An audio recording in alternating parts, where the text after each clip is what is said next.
أعوذ بالله من الشيطان الرجيم. بسم الله الرحمن الرحيم. السلام عليكم ورحمة الله وبركاته. الحمد لله رب العالمين، والصلاة والسلام على أشرف الأنبياء والمرسلين سيدنا محمد وعلى آله وصحبه أجمعين. رب اشرح لي صدري ويسر لي أمري واحلل عقدة من لساني يفقهوا قولي. سبحانك لا علم لنا إلا ما علمتنا إنك أنت العليم الحكيم. ولا حول ولا قوة إلا بالله العلي العظيم. أعوذ بالله من الشيطان الرجيم. الذي خلق الموت والحياة ليبلوكم أيكم أحسن عملا وهو العزيز الغفور. صدق الله العظيم. Yang dikasihi tuan Imam Pembilan, pengurusi surau, panitia kuasanya serta para jemaah, tuan guru, ustaz, ustazah, para jemaah muslimin, muslimat yang dikasihi sekalian. Alhamdulillah, marilah kita manjat kesyukuran kepada Allah Subhanahu wa taala.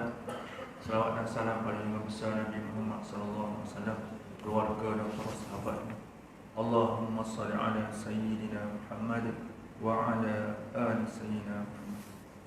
Alhamdulillah, yang dikasihi dan sekalian, marilah kita bersyukur setinggi-tinggi kesyukuran, mengingati segala rahmat dan nikmat Allah kurniakan kepada kita yang tidak terhingga dan tidak terkira. Wa in ta'uddu nikmatallahi illa tuhsuha. Kalau kita nak hitung segala nikmat dan rahmat Allah berikan kepada kita, nescaya tak terhitung. Alhamdulillah, kita dalam sepanjang hampir 5 bulan sana, termasuklah kita diuji oleh Allah Subhanahu wa taala, yang mana merupakan perkara yang tak pernah berlaku lah pada khususnya dalam negara kita. Sampai hari ini belum juga lagi selesai. Baru-baru ni pun di surau Seksyen 23 kita dikejutkan tuan, saya pun takut sana mana ya. Padahalnya tak ada apa-apa pun ya, kerana hubungan rapat je. Kerana jemaah Seksyen 23 tu balik ke utara sana, pergi sama saudara dia, jaranglah dah boleh rentas sempadan. Jadi balik sini semula tu baru saudara dia tu positif kat sana. Apa lagi, terus datanglah ke KKM kat sini. InsyaAllah. Dan hari yang sama juga, jadi dia sampai sini hari Jumaat.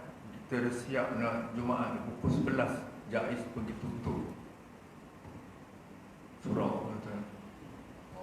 Tak semua Jumaat lah, orang payah juga nak beritahu tu kan, kena daftar dah lah, kena daftar, tak boleh pergi pula.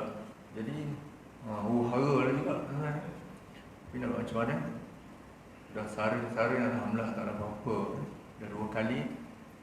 Sebenarnya anak dia tu yang jadi masalahnya.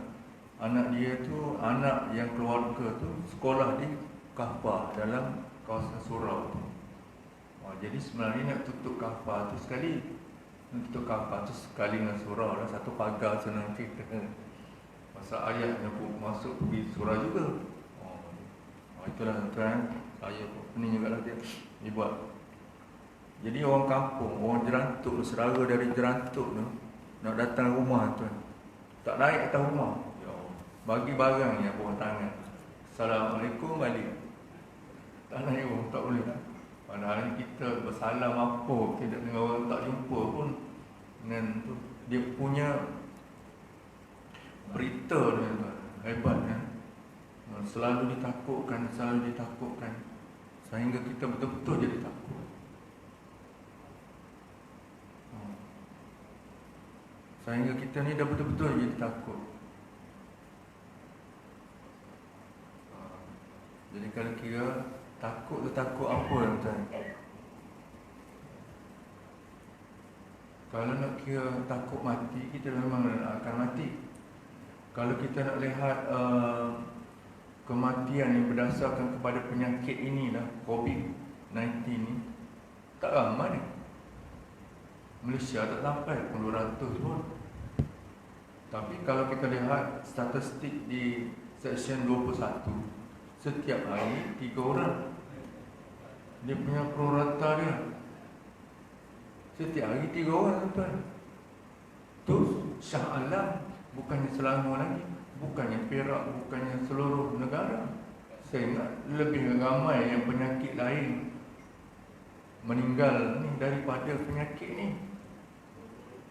122, 23 macam tu je. Tapi yang paling takutnya yang merebak tu. Tu dia punya kat situ. Kita bukan meringankan langkah yang diambil oleh pihak yang berkenaan, bukan. Tapi nak gambarkan, bukan mati itu jadi masalah sekarang. Masalah cabaran ialah cara dia merebak tu. Alhamdulillah sekarang.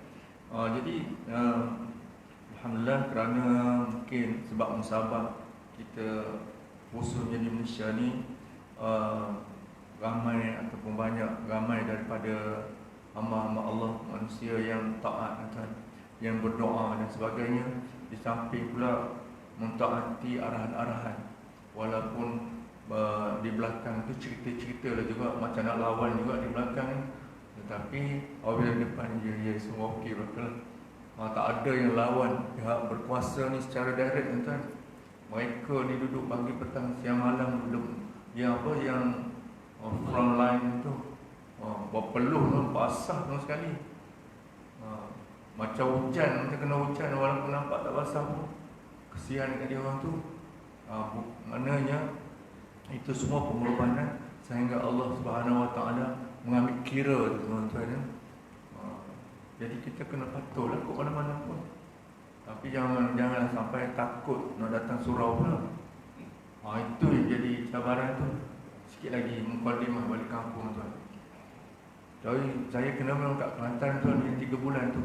Bermula Ramadan, bergaduh kan, nak pergi masjid. Kan kita tarawih ni selalu di masjid surau. Bergaduh pasal apa tak boleh pergi pasar tengok tak ada apa-apa ya. Ke masjid surau nya bukan main ni, kena jaga dia punya SOP dia. Pergi kat pasar tak ada apa pun. Pula lagi dibanding macam tu. Tapi tak apalah, apa pun. Cuma je pada sekalian, apabila dibuka semula pun tak ramai yang datang pun. Itu masalahnya. Masa tutup bukan main lagi nak marah kat AJK. Apabila dah buka lebih kurang lagi bersama. Itu yang pelik sikit, cabaran juga, tuan-tuan. Jadi pada jemaah muliakan Allah Ta'ala, itulah sedikit mengingatkan kita kesan-kesan daripada peringatan Allah kepada kita yang akan berterusan. Wallahu a'lam. Soal kematian ini Allah sentiasa mengingatkan kita pun, ya, sebagaimana yang disebut dalam ayat Allah Subhanahu Wa Taala, a'udzubillahi minasyaitonir rajim, qul innal mauta alladzi tafirruna minhu fa innahu mulaqikum thumma turadduna ila 'alimil ghaibi wasyahadati fayunabbi'ukum bima kuntum ta'malun. Surah Al-Azim. Yang maksudnya, katakanlah, sesungguhnya maut yang kamu lari darinya itu pasti akan mendapati kamu. Lalu kamu semua akan dikembalikan kepada yang maha mengetahui segala yang gaib dan segala yang nyata. Kemudian dia akan memberitahu kepada kamu apa-apa yang telah kamu lakukan. Dia tak boleh lari lah. Tetapi yang pentingnya di sini, banyak sekalian, kita ingatkan kepada kematian. Bukan kita sebut. Ingat tu bukan sebut, tetapi insya-Allah semoga apabila kita sebut tu kita ingatlah juga.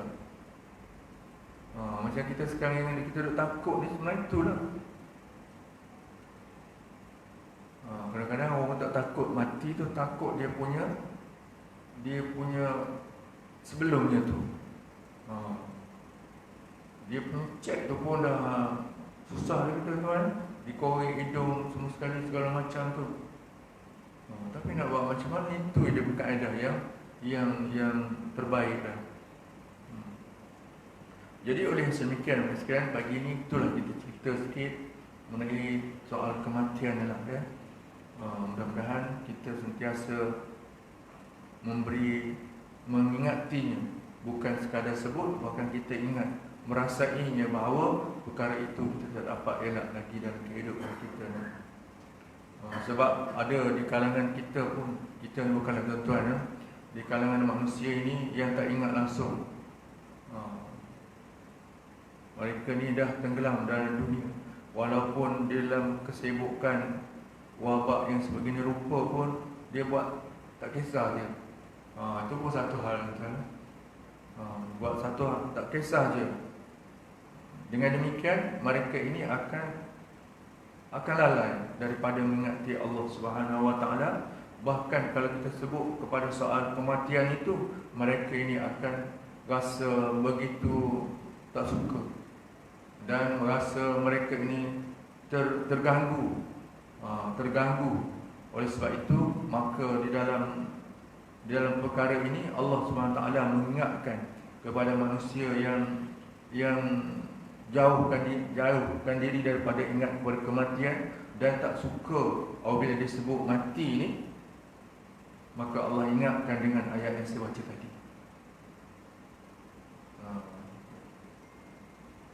Ingatkan, bukan sebut saja. Jadi ingat ini dia akan ingat kepada sesuatu ni, dia atas asas daripada hati. Tapi kalau sebut belum tentu lagi masuk ke dalam hati. Cuma kalau sebut itu mengingatkan hati itu supaya ingat. Sebagaimana yang kita baca takbiratul ihram, yang niat usalli itu, yang sebenarnya yang kita nak niat usalli itulah, usalli fardhu subhi. Jadi sebutan usalli itu nak mengingatkan apa yang kamu nak niat dalam hati itu. Jangan usalli saja kemudian Allahu Akbar, hati kosong, ingat benda lain, tak sah dengan solatnya. Kerana dimulakan dengan niat takbiratul ihram, kemudian niat. Maksud takbir itu kita nak niat apa solat yang kita nak lakukan itu. Contoh itulah kan. Jadi maknanya kita sentiasa nak ingatkan. Jadi pada pagi ini Pak sekalian, di samping itu kita cuba juga melihat beberapa perkara amalan-amalan itu yang boleh kita jadikan sebagai amalan kita, tuan.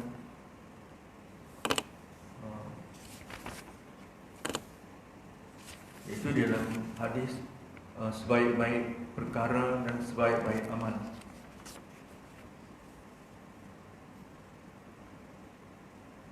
An Abi Hurairah radhiyallahu anhu qala jaa al-fuqara'u ila an-nabi sallallahu alaihi wasallam faqalu zahaba ahlul dusuri min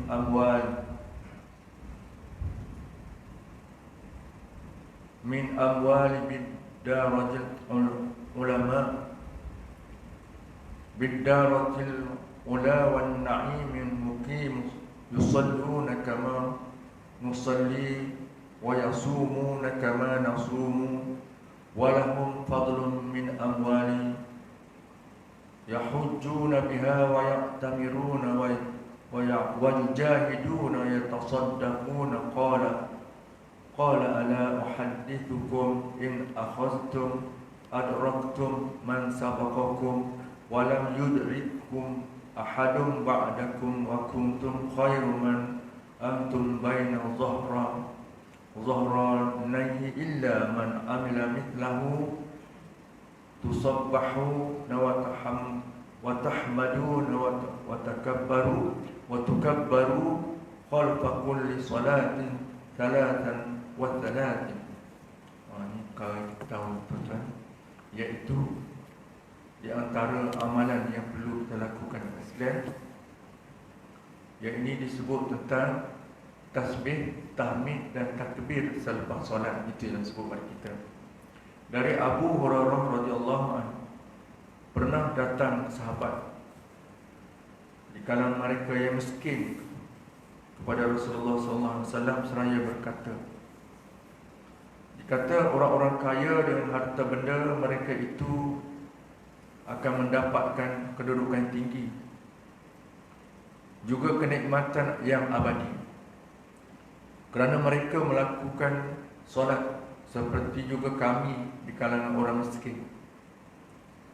Mereka puasa sebagaimana kami juga puasa, namun mereka memiliki kelebihan disebabkan harta mereka, sehingga mereka dapat menunaikan ibadat haji dengan harta tersebut, dapat melaksanakan umrah, bahkan dapat berjihad dan bersedekah. Ini makna rumutan daripada orang miskin sekalian. Dia nak bandingkan diri dia dengan orang kaya. Kekayaan harta, puasa, naik haji, solat dan sebagainya. Orang kaya pun buat juga, dia pun buat juga. Jadi sudah tentulah orang kaya ni lebih darjatnya. Sedangkan orang miskin nak sedekah pun tak boleh, nak pergi haji, nak pergi umrah pun tak boleh juga. Walaupun hari ni orang kaya pun tak boleh pergi juga kan. Itu pasal cabaran kan. Cabaran juga kan.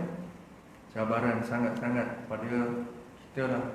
Tahun ni dah tak ada, Malaysia tak ada dah. Ya, kalau kita lihat syarikat-syarikat yang travel agent ni pun memang cabaran tinggi tuan. Cabaran tinggi ya tuan. Pasal dia orang dah booking hotel di Mekah sana dah berapa lama dah.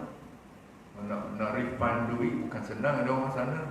Pakai innalillah dah duit tu kalau tak kena gaya. Tapi dah tuan, cabaran semuanya. Halal je lah kan. Halal habis je lah. Memang terganggu betul kan. Tapi selalunya kalau yang dah itu pun Allah nak uji dia juga tuan ya. Kerana selalunya syarikat-syarikat yang bawa orang haji umrah ni boleh tahan juga dia punya kaya dia. Kaya tuan ya. Allah beri rezeki kepada dia. Kerja buat untuk jalan Allah ni, Allah akan bagi rezeki. Cuma kita nak jagalah. Sebab apabila kaya ni dia cabaran lain pula tuan. Allah biar dulu lepas tu ya.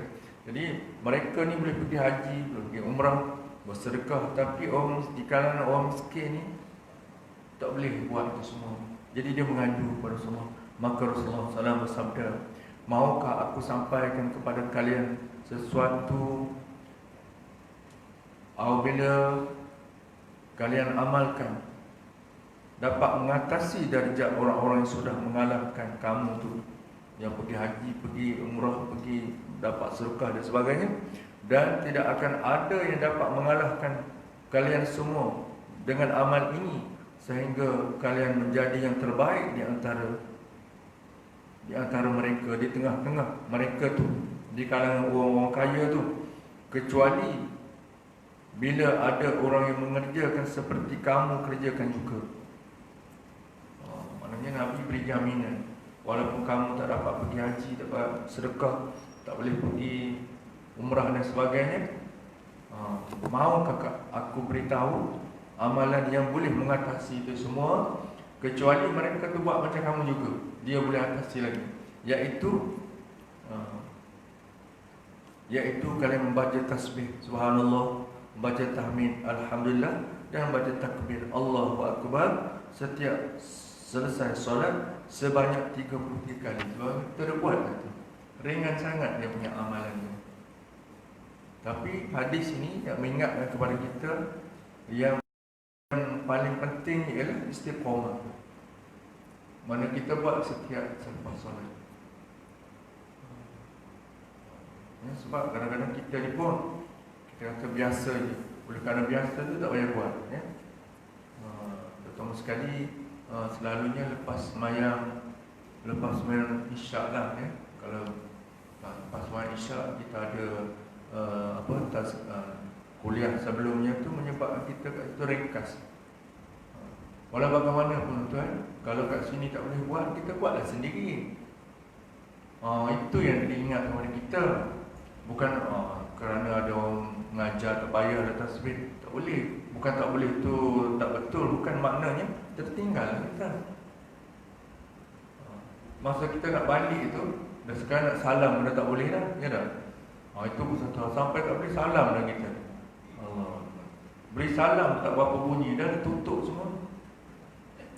Jadi macam Tak tahu lah macam mana. Ujian Allah SWT satu hal yang kita tak dapat nafikan, tetapi mungkin telah dimasuki oleh, saya duk rasa lah tuan, ni bukan pendapat fatwa mana-mana lah. Ini mana anasir-anasir yang telah terlalu memberi halangan pula kepada kita, supaya kita ni dah berenggan-enggan. Ini yang datang surau masjid tu kan, yang tak datang jarang-jarang jumpa pun dah tak apa nak kenal. Kita dah orang tua satu hal, dah main tutup sebahagian besar muka dah mana tak kenal lah. Nak beri salam pun cerita lain lah. Kadang-kadang yang kat kita yang jemaah hari-hari ni pun bangun gitu je, macam tak kenal. Kalau dulu kan cerita juga macam mana kerja kau ke, anak pergi sekolah ke kata, tak ada dah, nak jadi pisah dah. Itu nak jaga-jaga ukhuwah tuan-tuan. Ni nasib baik jugalah yang kita dapat di surau masjid ni. Kalau tak itu dah banyak terpisah langsung lah. Dah ziarah pun tak boleh. Setengah tempat di surau 3 muslimat tak boleh datang lagi. Sini alhamdulillah datang, boleh datang juga. Padahal tak dapat pasal pun. Bukannya orang sekat pun. Jadi dengan sendirinya sedap kat rumah lah. Yalah, perempuan memang tidak diwajibkan sembahyang berjemaah di masjid surau. Tapi kelebihannya ada benda-benda lain pula. Jika boleh dengan kuliah tak ada. Itu pun satu perkara yang pelik juga. Maknanya duk nampak benda-benda ni macam ada anasir yang tu, yang sentiasa mengambil kesempatan kat tu supaya kita ni jadi macam tu. Nak tutup hidung, nak SOP, silalah. Tapi dengan sendiri kita dah jadi macam takut dah tentang kita. Jarak jarakkan sosial, normal baru kan. Itu pun satu hal yang perlu kita perhati juga, supaya jangan sampai ukhuwah kita tu dah mula jauh. Sebab itulah di dalam sah ni pun, sebab itulah Nabi sangat tekan dengan itu, supaya luruskan sah, rapatkan. Sekarang tak boleh cakap rapat lah, nanti rapat kita pula salah. Kata dah imam suruh, dah mula. Mana situ pun dah sangat terasa dah tuan, sangat terasa. Cuma kita makmum ni bebas kalau baca kuat sikit. Kalau dulu nak baca kuat takut ganggu jiran sebelah kan. Ini dah jauh ni, baca je lah, ikut sedap sikit lah ya.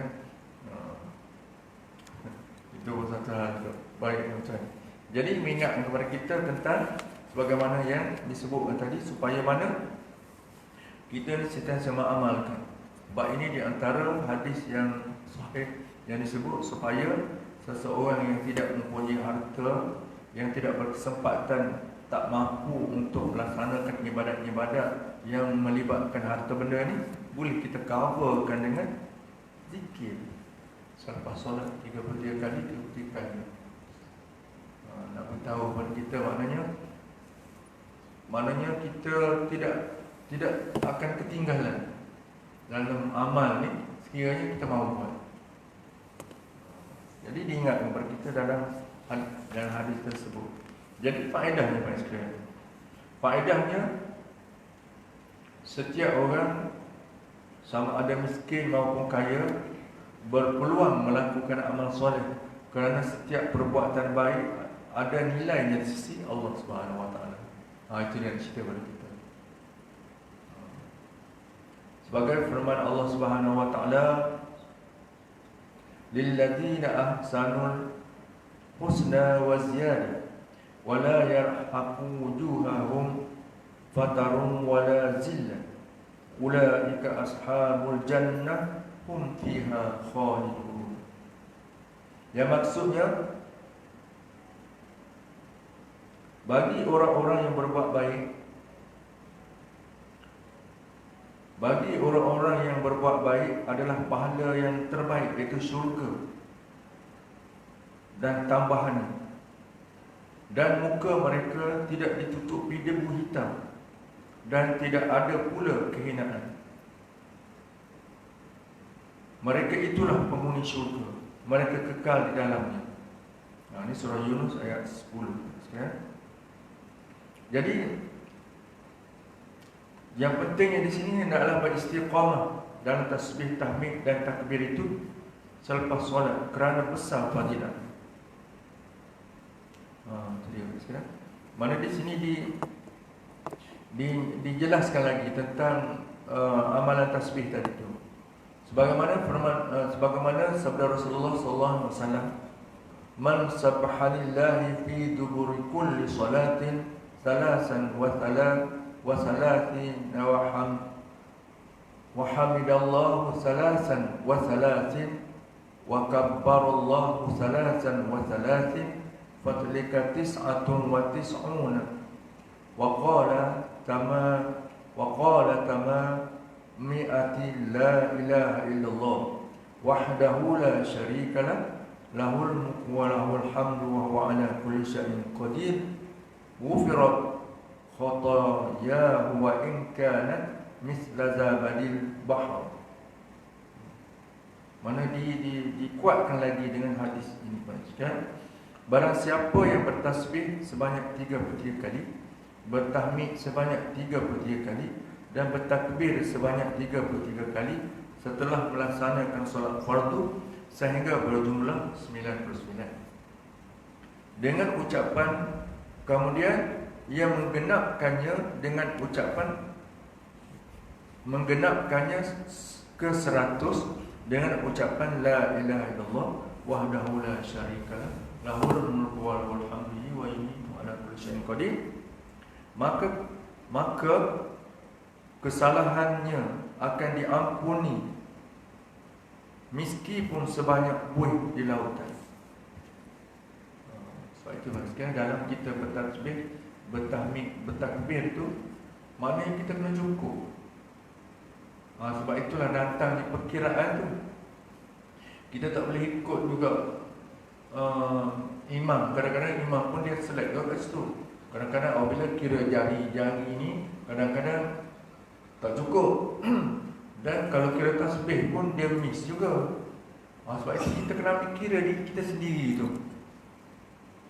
Nak ikut sekali tak apa. Kalau imam tak cukup, kita tambahlah.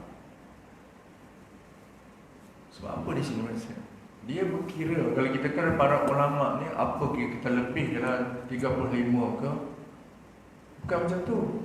Sebab dia ada di sana, dia punya hikmah yang kita tak tahu.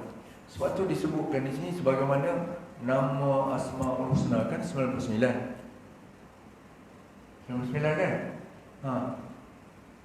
Bukan nama Allah tu banyak lagi kita kira. Tapi kenapa dia letak 99 nak cukupkan dengan la ilaha illallah tu? Di sana mesti ada perkara-perkara yang tersembunyi yang Allah SWT sediakan kepada kita. Soal ganjil 33 tu satu hal, ya, kerana Allah suka benda tu.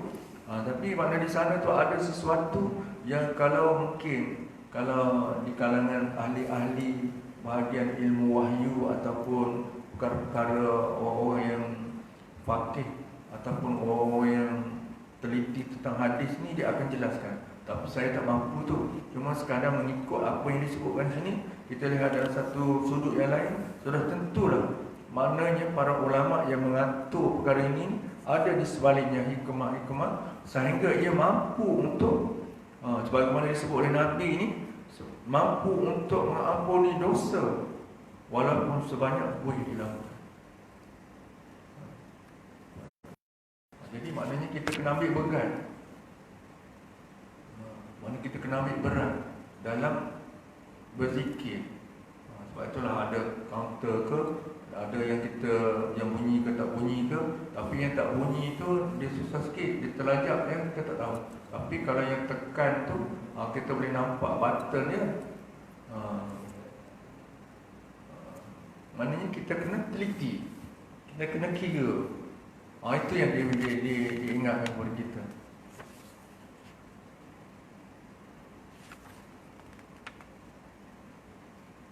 Jadi para jemaah mulia oleh Allah Subhanahu Wa Taala, jadi dengan demikian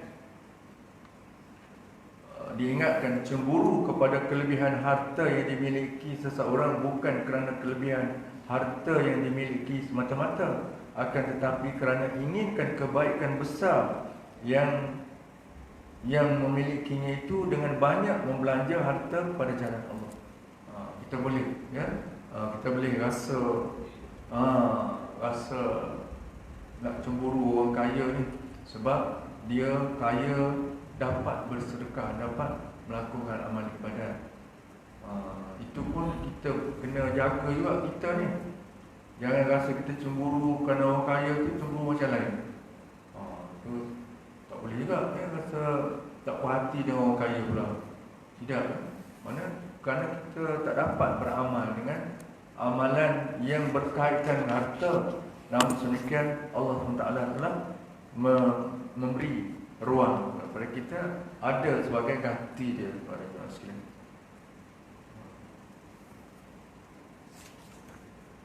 Jadi para jemaah mulia kepada Allah Taala, termasuk lagi di dalam bab ini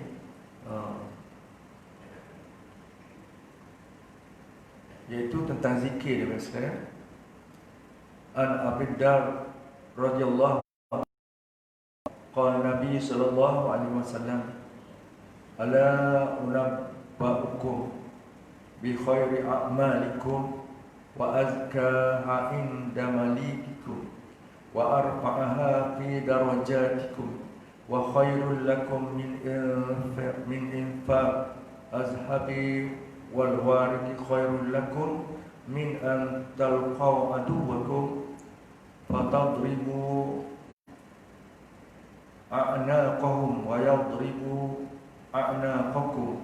Qalu bala ya Rasulullah. Qala zikrullah ta'ala. Jadi maksudnya, maukah kamu aku kabarkan sebaik-baik amal perbuatan yang paling suci di sisi Allah dan paling tinggi dalam mengangkatkan darjat, serta yang lebih baik bagi kalian daripada menginfakkan emas dan perak, dan lebih baik pula bagi kalian daripada menghadapi musuh sehingga kalian menebas leher mereka dan mereka juga menebas leher kalian semua. Para sahabat menjawab, ya Rasulullah, kami mahulah. Apa benda dia? Baginda bersabda, zikir kepada Allah. Itu dia, tak banyak betul. Berzikirlah kepada Allah Subhanahu Wa Taala. Walaupun kalau kita lihat di dalam bab zikir, buku zikir itu, makna zikir itu bukanlah sekadar saja, banyak juga yang didefinisikan zikir sekalian. Jadi cumanya di sini nak mengingatkan kepada kita, ingat kepada Allah Subhanahu Wa Taala sebagaimana ingatkan kepada kematian itu merupakan satu perkara yang besar. Sebab apa? Kalau kita lihat di sini dari segi bahasa zikir ialah melepaskan diri daripada lalai dan lupa dengan menghadirkan hati ataupun sedar secara berterusan. Itu makna zikir. Makna lalai, melepaskan diri kita daripada lalai.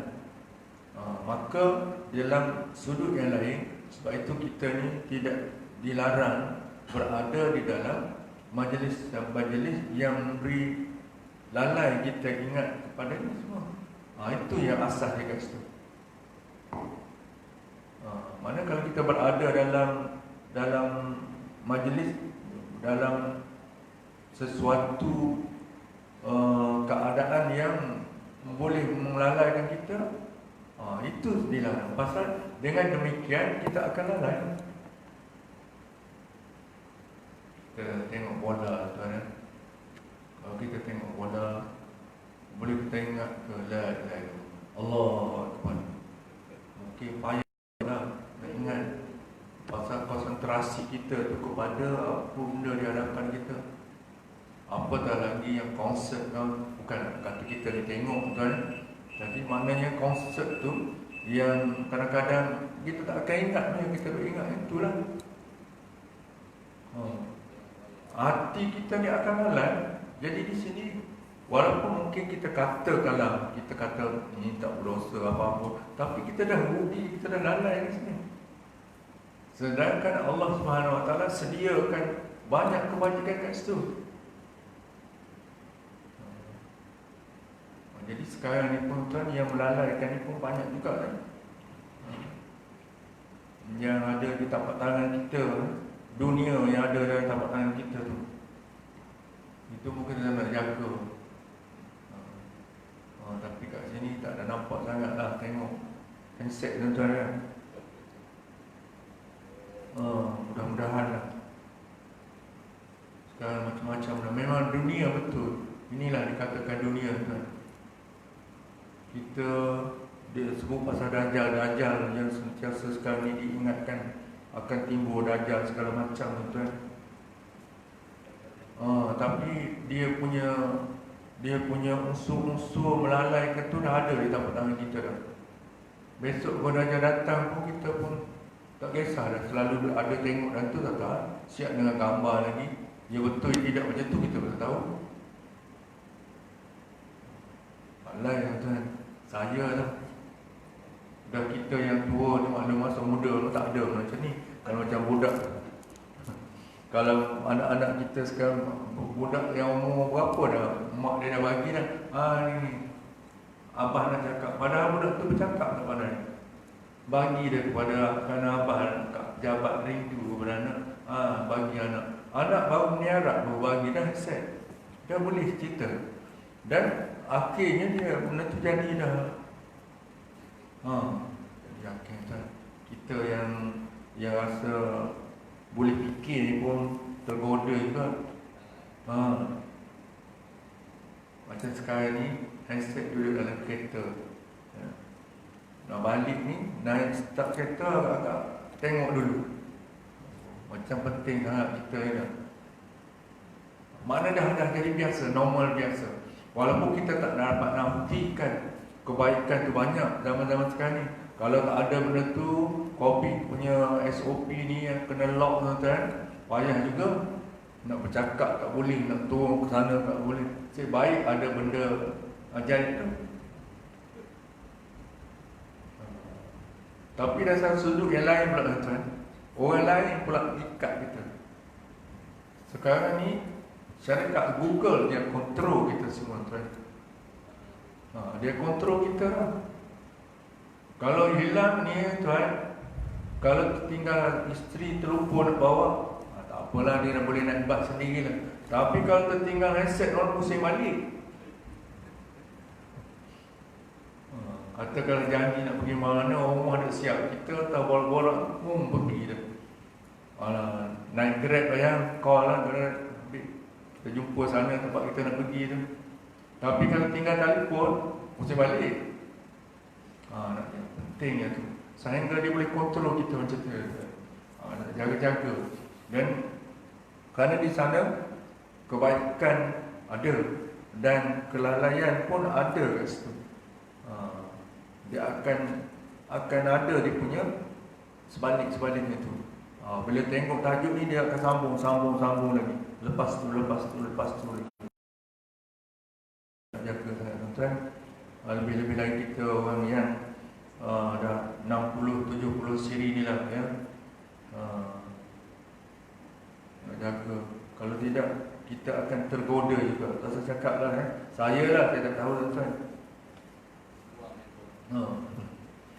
Jadi maknanya zikir tu, sikit lagi tuan, tu juga yang penting. Dia SOP dia ada juga kan. Sikit lagi. Iaitu zikir tersebut, di antara yang diistilahkan dari segi istilah pula, zikir itu menyebut nama sesuatu dengan hati dan lisan. Baik menyebut nama Allah atau sifatnya atau hukumnya atau perbuatannya, atau menyebut nama para rasul, para nabi alaihi wassalam, atau berbuat amal kebajikan seperti membaca Al-Quran, bertasbih, memberi nasihat dan sebagainya. Itu dikirakan zikir. Menurut Imam Nawawi rahimahullah ta'ala, berzikir adalah satu amalan yang disyariatkan dan sangat dituntut dalam Islam. Ia dapat dilakukan dengan hati atau lidah, lebih afdal lagi jika dilakukan kedua-dua sekali. Jadi maknanya kita la ilaha illallah tu dalam hati kita Allah mulih, maknanya kita makna yang sepenuhnya pun boleh. Tapi dua-dua dapat pahala. Cuma afdalnya kalau sebut hati, sebut di mulut hati. Tapi kalau setidak-tidak pun untuk mudah dalam hati je. Akhir sekali sekalian, sebagaimana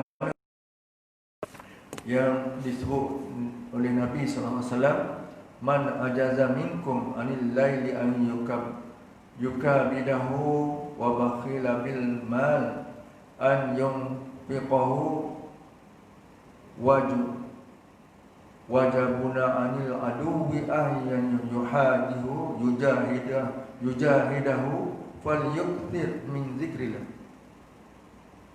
Mana barang siapa yang di antara kalian yang lemah untuk menguasai malam, nak bangun malam pun susah, nak beramal malam maksudnya, nak pergi berjihad melawan musuh pun lagilah susah. Sekalian, dan juga untuk menginfakkan harta kekayaan juga susah, maka hendaklah dia memperbanyakkan zikir kepada Allah sebagai ganti. Ada juga kata nak bangun malam pun payah juga, tapi kita kena usaha tuan. Kita kena usaha juga. Kadang subuh pun masuk pukul 6, kalau pukul 5 kita bangun tu banyak juga kita boleh buat. Sepatah dua kata semayang sebagainya. Mudah-mudahan kita ambil peluang tu. Dan nak bersedekah pun payah juga ya. Sekarang ni nak sedekah pun ambil kira juga ya. Pasal ramai orang tak ada kerja dah. Saya yang kerja dekat mana, dekat buat kapal terbang apa di airport Subang tu pun dikata kawan dia dah beratus dah kena buat. Tua yang power tu nak pergi kerja kat situ, skill dia dia tak boleh buat kerja. Jadi maknanya semuanya akan terikat, semuanya dah terasa tercabar dengan saya. Oleh sebab itu, maka kita kembali kepada ini semua. Semoga Allah Taala akan membuka ruang-ruang yang kita tidak sangka-sangkakan. Jadi sebab itu sekalian, maka perbanyaklah zikir kepada Allah Subhanahu Wa Taala. Mudah-mudahan Allah memberi keampunan kepada kita dan Allah masukkan kita di kalangan orang-orang yang sentiasa mendapat nikmat dan rahmat di sisi Allah Subhanahu Wa Taala. Sebab nak ke mana-mana pun sekarang dah susah ya, terkawal lagi PKPD. Jangan PKPD lagi sekali. Kena jaring nanti kata susah bagi kita. Ya, sebab itu kita sama-sama mendoakan kepada Allah Subhanahu Wa Taala, semoga Allah bebaskan kita daripada wabak ini yang begitu menakutkan. Dan dalam masa yang sama kita ingat, mesti kita ingat kepada Allah Subhanahu Wa Taala yang mendatangkan itu semua. Jangan terlalu takut tuan, dan jangan pula terlalu berani. Jangan terlalu takut sehingga datang masjid pun takut. Kita ikutlah SOP, jarak dan sebagainya, datanglah ke masjid. Cuma ada mengenai tutup hidung ni, kalau ikut setengah yang disebutkan oleh ulama setengah mazhab Syafi'i, tidak, dia hidung dia kena juga sini tuan. Hidung termasuk dalam anggota sujud juga, tapi kerana ikut arahan itulah. Tapi untuk pencerahan tuan boleh tanyalah ustaz-ustaz yang lain. Pasal saya tanya guru, disebut dikata hidung ni di antara anggota yang tak boleh terlindung juga ketika sujud. Disekali dengan dahi. Walaupun hidung tak mancung pun Allah dah setting dah. Maknanya kalau hidung tak mancung dengan dahi pun dia sesuai dah tuan-tuan. Takkan ada dahi, hidung, tak ada, dia akan sama. Kalau hidung tak mancung, dia akan standard dah. Kalau hidung yang mancung tu memanglah mudah kena hidung dulu pada dahi. Tapi maknanya gitu. Itu maknanya itu di antara perkara yang tetapi oleh kerana ada masalah yang di ijtihad oleh para ulama, tak apalah, dia haruskan begitu. Tetapi tengok keadaan dah. Kita ni dah tak ada kisah dah pun tuan. Sejadah sendiri dah. Sejadah tu sebenarnya mengikut kajian kesihatan, sebab kuman tu akan keluar melalui hidung dan mulut kita. Jadi kalau kita punya pandai lah. Orang tak pakai itu dah, kita punya tu kalau sini mungkin bebas terlekat kat kapet ke. Jadi tak jadi masalah kalau kita nak buka bagi saya lah. Tapi bukan nak lawan dia punya tutup mulut tu. Kena tuan ya. Masa solat tu buka lah sekejap kat hidung ni, dia kena. Masa tu siap Assalamualaikum angkat lah. Kita pun dah jarak dah. Dah selamat dah situ. Dah selamat dah, tak ada angin, tak ada apa. Dia pun kalau keluar pun dia jatuh lah. Dia tak, itu lagi tak tahu lah macam mana.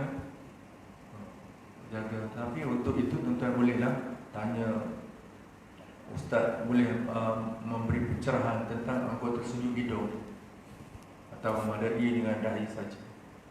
Kerana ada menyebut sekali dengan hidung. Ada yang bincang soal tutup ni lah. Tapi bukan nak meragukan tuan, tak ada. Kerana ini masalah yang dia buat ni telah di ijtihadkan oleh para ulama dah. Yang jarak-jarak ni pun ya. Barangkali lah ya.